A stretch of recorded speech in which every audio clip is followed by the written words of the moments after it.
কেন্দ্রীয় কমিটির অন্যতম সদস্য এবং দপ্তরের দায়িত্বে থাকা আমাদের অত্যন্ত গুরুত্বপূর্ণ ব্যক্তি কৃষিবিদ জনাব শামীমুর রহমান শামীম ভাইকে তার মূল্যবান বক্তব্য রাখার জন্য অনুরোধ করছি। আজকের প্রধান অতিথি প্রকাশনা বিষয়ক সম্পাদক বিএনপি সম্মানিত শামীমুর রহমান শামীম ভাইকে বক্তব্য রাখার জন্য অনুরোধ করছি।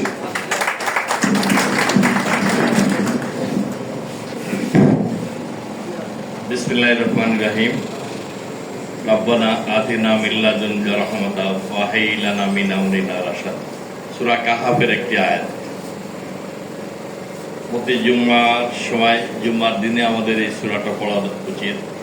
আমার মনে হয় আল্লাহ রাব্বুল আলামিন আমাদেরকে এই নির্দেশনা দিয়েছেন। আমরা সবাই চেষ্টা করব জুম্মার দিনে, সবচেয়ে পবিত্রতম দিন জুম্মার দিনে আমরা যেন এই আমলটা করতে পারি। এই জন্য আমি এই সূরার অংশটা একটু তেলাওয়াত করলাম শুরুতে। বিসমিল্লাহির রহমানির রহিম। জাতীয়তাবাদী মুক্তিযুদ্ধ দল এবং মুক্তিযুদ্ধের প্রজন্ম দল যৌথভাবে আজকের এই মহতী অনুষ্ঠানের আয়োজন করেছে মিলাদ, দোয়া মাহফিল এবং আলোচনা সভা।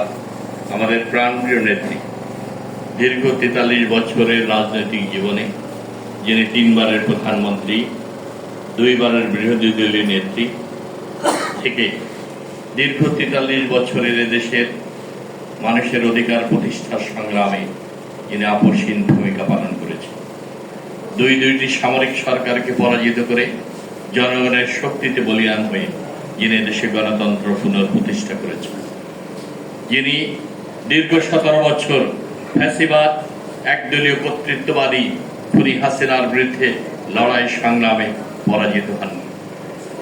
জীবন মৃত্যুর সন্ধিক্ষণে মিথ্যা মামলায় কারাগারে গিয়েছে, নিজের জীবনকে তিনি বিলিয়ে দিয়েছেন গণতন্ত্রের সংগ্রামে, মানুষের কল্যাণে, সততা, দেশপ্রেম এবং আত্মত্যাগের মধ্য দিয়ে মানুষের কল্যাণে ৪৩ বছর রাজনৈতিক জীবনের লড়াই সংগ্রাম, ঘাত প্রতিঘাত, সীমাহীন ত্যাগের মধ্য দিয়ে, কারাবরণের মধ্য দিয়ে মানুষের গণতান্ত্রিক অধিকার প্রতিষ্ঠার সংগ্রামে তিনি আপসহীন ভূমিকা পালন করে সারা পৃথিবীর ইতিহাসে গণতন্ত্র, শান্তি এবং মানবতার কল্যাণে দীর্ঘ ৪৩ বছরের সংগ্রামের ইতিহাস পৃথিবীর ইতিহাসে কোনো দেশের, খুব কম দেশেরই রাষ্ট্রনায়ক প্রেসিডেন্টের জীবনের ইতিহাসে এই সাক্ষ্যটা বহন করে আছে, যেটা দেশনেত্রী বেগম খালেদা জিয়া।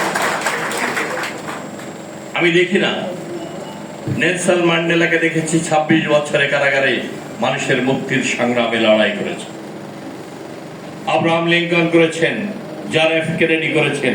পৃথিবীর ইতিহাসে যারা রাষ্ট্রনায়ক, শহীদ রাষ্ট্রপতি জিয়া রহমান যেমন ইতিহাস বিনির্মাণ করেছেন, ঠিক সেই উত্তরসূরি হিসেবে তারা দুইজনই সততা, কর্মভূমি, মানুষের কল্যাণে আত্মোৎসর্গ করে দুইজনেই আমাদের জাতীয় ইতিহাসের রাষ্ট্রনায়ক হিসেবে অভিষিক্ত হয়ে আছেন, মানুষের হৃদয়ে স্থান করে নিয়েছেন।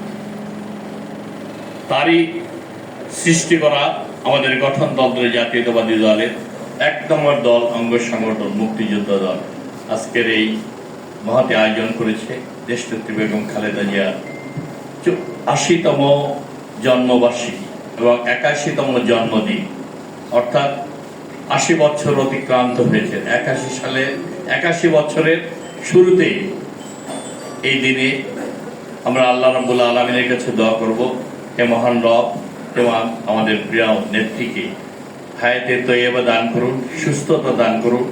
সুস্থতা হলো সবচেয়ে বড় একটা নিয়ামত আল্লাহ রাব্বুল আলামিন।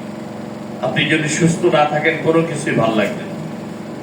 এই জন্য আল্লাহ রাব্বুল আলামিনের কাছে আমরা সবাই প্রার্থনা করব, আমাদের মাঝে যারা অসুস্থ রয়েছেন আল্লাহ যেন সবাইকে সুস্থতা দান করেন। আমাদের মাঝ থেকে যারা চলে গেছেন কবরের জগতে, তাদের জন্য, রূহের মাগফিরাতের জন্য আমাদের ভালো কাজ করতে হবে, সৎ আমল করতে হবে এবং তাদের মাগফিরাতের জন্য আমাদের দোয়া করতে হবে যারা কবরের জগতে চলে গেছে। এটি আমাদের সবচেয়ে বড় দায়িত্ব।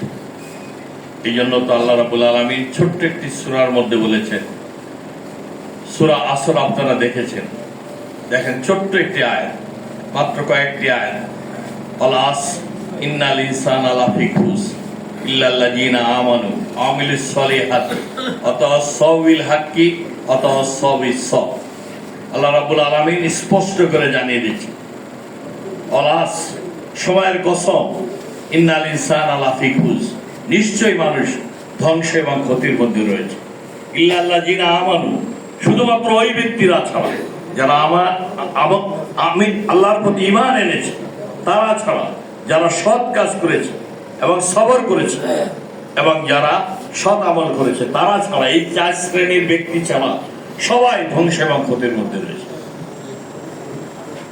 আমাদেরকে এই মহান দিনে আমরা সবাই পৃথিবী ছেড়ে চলে যাব, কেউ আগে কেউ পরে, কেউ এই মৃত্যুকে অ্যাভয়েড করতে পারবে না।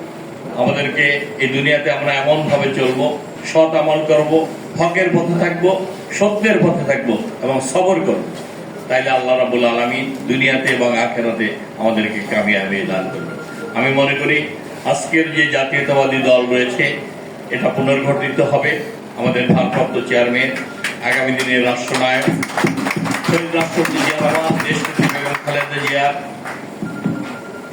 সুযোগ্য সন্তান, রক্তের উত্তরাধিকার, তিনি কোটি কোটি মানুষের হৃদয়ের স্পন্দন, এদেশের স্বাধীনতা সার্বভৌমত্বের মূর্ত প্রতীকে পরিণত হয়েছে। তার নেতৃত্বে বাংলার ফ্যাসিবাদের পতন হয়েছে। জুলাই বিপ্লবের মধ্য দিয়ে গত 17 বছরে গণতান্ত্রিক আন্দোলন সংগ্রামে আমাদের দলের হাজার হাজার নেতা কর্মীকে গুম, খুন, বিচার বহির্ভূত হত্যাকাণ্ডের শিকার হতে, কারাগারে তাদেরকে নির্যাতনের মধ্য দিয়ে মৃত্যুবরণ করতে। এ আতা ভাই আমার সাথে কেন্দ্রীয় কারাগারে ছিলেন, কাশিমপুর কেন্দ্রীয় কারাগারে ছিলেন, কেরানীগঞ্জে কেন্দ্রীয় কারাগারে ছিলেন আমার সাথে। আমাদের অনেক প্রজন্মের নেতৃবৃন্দ এবং অন্যান্য অঙ্গ সংগঠন, মূল দল নেতৃবৃন্দ, শ্রমিক দল, কৃষক দল, স্বেচ্ছাসেবক দল, ছাত্র দল, মুক্তিযুদ্ধ প্রজন্মের দল, অনেকেই আমাদের সাথে এই 24-এর আন্দোলনে কারাগারে ছিল। আমি গত ফ্যাসিবাদ বিরোধী আন্দোলন সংগ্রামে 7 বার কারাবরণ করেছি, গুলিবিদ্ধ হয়েছি রাজপথে 3 বার। 2টি মিথ্যা মামলায় আমাকে সাজা দিয়েছে। সেই সাজা দিয়ে কারাগারে কয়েদির ড্রেস পরে আমাদেরকে জেলখানায় মাসের পর মাস আটকে রেখেছিল, শাপলা একটা রুমের মধ্যে বের হতে দেয়নি, 24 ঘন্টা লক আপ করে রেখেছিল। এইভাবে অসংখ্য মানুষের আত্মত্যাগ, পঙ্গুত্ব বরণ এবং পঙ্গুহানি, সীমাহীন নির্যাতন, নিপীড়নের মধ্য দিয়ে এই ফ্যাসিবাদের পতন হয়েছে। অসংখ্য মানুষের জীবন উৎসর্গের মধ্যে আমরা এই সুযোগটাকে হাতছাড়া করতে চাই। আজকে আমরা সবাই ঐক্যবদ্ধ হয়ে, আমাদের সবচেয়ে বড় সংকট হলো গণতন্ত্রের সংকট, মানুষের অধিকার ফিরিয়ে দেওয়ার সংকট। গণতান্ত্রিক শাসন ব্যবস্থায় ফিরে আসার জন্য জনগণই একমাত্র ক্ষমতার উৎস এবং জনগণের ক্ষমতা জনগণের হাতে ফিরিয়ে দিতে হবে। অন্তর্বর্তীকালীন সরকারের নোবেল লরিয়েট প্রধান উপদেষ্টা ডক্টর ইউনূস সাহেব বলেছেন, বাংলাদেশ এখন নির্বাচনের প্রতীক্ষায় দাঁড়িয়ে রয়েছে। ইতিহাসের সেরা জাতীয় সংসদ নির্বাচন তিনি জাতিকে উপহার দিলেন। বাংলাদেশ এখন নির্বাচনের ট্রেনে দাঁড়িয়ে রয়েছে। সমগ্র বাংলাদেশের কোটি কোটি মানুষ তাদের তীব্র আকাঙ্ক্ষা, প্রত্যাশা, তাদের ভোটের মধ্যাবধি গণতান্ত্রিক শাসন ব্যবস্থায় তাদের প্রার্থীদের নির্বাচিত করে রাষ্ট্র ক্ষমতায় হস্তান্তরিত হবে। গণতান্ত্রিক শাসন ব্যবস্থায় জনগণ যাদেরকে ভোট দিয়ে নির্বাচিত করবে, তারাই পার্লামেন্টে নির্বাচিত হয়ে রাষ্ট্র পরিচালনা করবেন। এটিই হলো গণতন্ত্রের সৌন্দর্য। সেই জন্য নির্বাচনের কোনো বিকল্প আমাদের সামনে নেই। সমস্ত ষড়যন্ত্র চক্রান্ত মোকাবেলা করে দেশ, জাতি, গণতন্ত্রের স্বার্থে দেশের উন্নয়ন, সমৃদ্ধি, অর্থনৈতিক সমৃদ্ধি, কর্মসংস্থান সর্বদিক থেকে বাংলাদেশকে এগিয়ে নিতে এবং স্থিতিশীলতা, সর্বোপরি দেশের শান্তি শৃঙ্খলা স্থিতিশীলতা রক্ষা করার জন্য গণতান্ত্রিক শাসন ব্যবস্থায় বাংলাদেশকে ফিরে আসতে হবে। সেই ফিরে আসার ক্ষেত্রে ফেব্রুয়ারির প্রথমার্ধে যে জাতীয় নির্বাচনের অন্তর্বর্তীকালীন সরকার দিক নির্দেশনা দিয়েছে, সেই লক্ষ্যে নির্বাচন কমিশন, পুলিশ বিভাগ, জনপ্রশাসন, সর্বত্র প্রতিষ্ঠানগুলো কাজ করে যাচ্ছে। আমার দৃঢ় বিশ্বাস, এই বিশাল কর্মযোগ্য অবাধ সুষ্ঠু নির্বাচনের মধ্য দিয়ে আমরা একটি বাংলাদেশকে গণতান্ত্রিক শাসন ব্যবস্থায় ফিরে এনে মানুষের নাগরিক অধিকার, মত প্রকাশের অধিকার এবং সমস্ত অধিকার ফিরে দিয়ে বৈষম্যহীন, শোষণমুক্ত একটি 31 দফার ভিত্তিতে জনকল্যাণমূলক রাষ্ট্র সংস্কারের মধ্য দিয়ে বিচার সম্পন্ন করে যারা গণহত্যার সাথে জড়িত তাদেরকে বিচার সম্পন্ন করে রাষ্ট্র সংস্কারের মধ্য দিয়ে জবাবদিহিতা স্বচ্ছতার মধ্য দিয়ে একটি গণতান্ত্রিক বাংলাদেশ আমরা বিনির্মাণ করব। সেই নতুন বাংলাদেশে ক্ষুধা দারিদ্র মুক্ত এবং মানুষের সমস্ত অধিকার প্রতিষ্ঠা হবে। জাতীয়তাবাদী মুক্তিযুদ্ধ দল, মুক্তিযুদ্ধের প্রজন্ম দল সেই আন্দোলন সংগ্রামে কাঙ্ক্ষিত লক্ষ্যে গুরুত্বপূর্ণ ভূমিকা পালন করবে বলে আমি দৃঢ়ভাবে বিশ্বাস করি। আশাবাদ ব্যক্ত করে আপনাদের সবাইকে ধন্যবাদ, কৃতজ্ঞতা জানিয়ে ধৈর্য ঐক্যবদ্ধভাবে সবাই এগিয়ে যাব সামনের দিকে।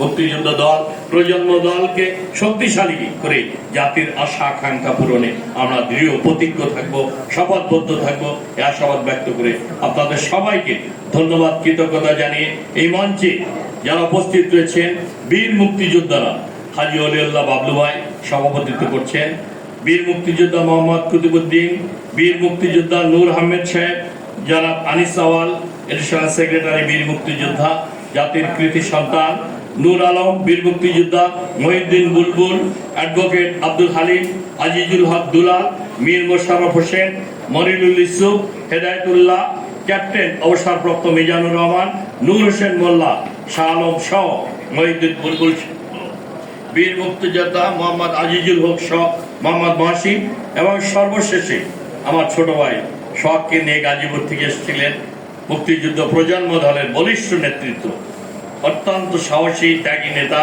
রায়হান আলম রানা, তাকে আমি ধন্যবাদ কৃতজ্ঞতা জানি।